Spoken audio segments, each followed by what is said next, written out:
Hey y'all! Okay, this is part 2 of the little mini series to help y'all get over any kind of respiratory illness quicker and hopefully stay well. So, we're going to talk about, and the respiratory illnesses are flu, cold, allergies, sinusitis, bronchitis, pneumonia, asthma, those kinds of issues. So if you suffer from those frequently or just periodically, this is the stuff that's going to help you the most. These are the 2 foods you want to incorporate to battle inflammation and help you recover quicker. So this stays in my pantry all the time. The first one is ginger.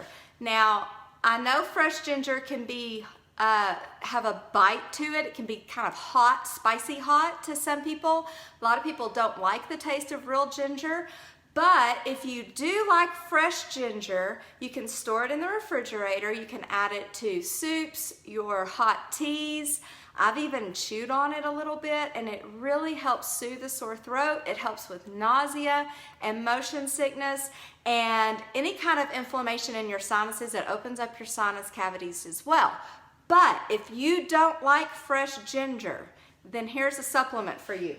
Now, I take this when we travel because you can just pop a couple in your pocket and keep them handy, and I do suffer from motion sickness sometimes. But also, if you're sick, then you can take this as well, and it is just ginger root, and you can buy it in the capsule form, and I just take 2 or 3 morning, noon, and night when I don't feel that great, or if you have any kind of digestive problems, or if you have any kind of nausea too, this works great. But this is a good way to get ginger into your system if you don't like fresh ginger. Another way is you can find this in the freezer section of the grocery store. Now, these are little individual cubes, and this is a great way to add fresh ginger without having to buy it and it sits in the refrigerator and goes bad, or you have to peel it and all that kind of stuff. You can just pop one of these little cubes right out of here, out of the freezer, and add it to your tea or your soup, or I add it to my oatmeal. I know, we did the video, part 1 was about oatmeal, and this is a great thing to add to your oatmeal to get that extra ginger into your diet. Peaches, cinnamon, and a cube of ginger is super awesome in your oatmeal in the mornings, just so you know. Okay, so ginger's the first one. Second one, bone broth. I am a gigantic fan of bone broth, and there's 3 ways you can do this. You can cook it yourself, which, come on. If you want to do that and you have the time and that makes you happy, then do that. I love to cook, but I don't have time for that. So there are great store-bought options, and there is no shame in letting the grocery store do the work for you. So this is one of my favorites. So if we've got a cold or a big sinus infection or the flu, there's nothing better than chicken soup. And it is scientifically proven that chicken broth, bone broth, which has the collagen in it, it's important that it says bone broth right there.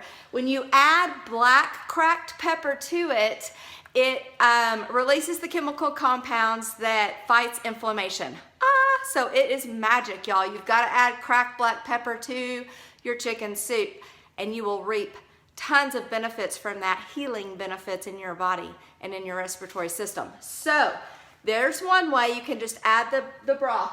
I also buy, and beef bone broth works too. It doesn't have to be chicken. And they do have beef, and they have them in these little containers that are portable. You don't have to refrigerate it. I keep these with me all the time, and I use it as a snack. So I'm getting my collagen, which is great for joint health as well, and brain health, skin, hair, nails, and anti-inflammatory properties, all in your bone broth. But I keep this handy. I will drink it as a snack on the road or between workouts if I'm training lots of clients or something and I need a little snack. This is what I use. But if this isn't something that you can do or you like the taste of, here's an option for you. Vital proteins. This is the collagen peptides. Now, It's important that you don't get the gelatin unless you want to make a gelatin and you want it thick. So think pudding, gravy, that kind of consistency, and that's what your gelatin's gonna do. But if you wanna add this to hot or cold liquids, so I add a scoop of this to my oatmeal as well, so you can get the benefits from the oatmeal, the collagen or the bone protein, right?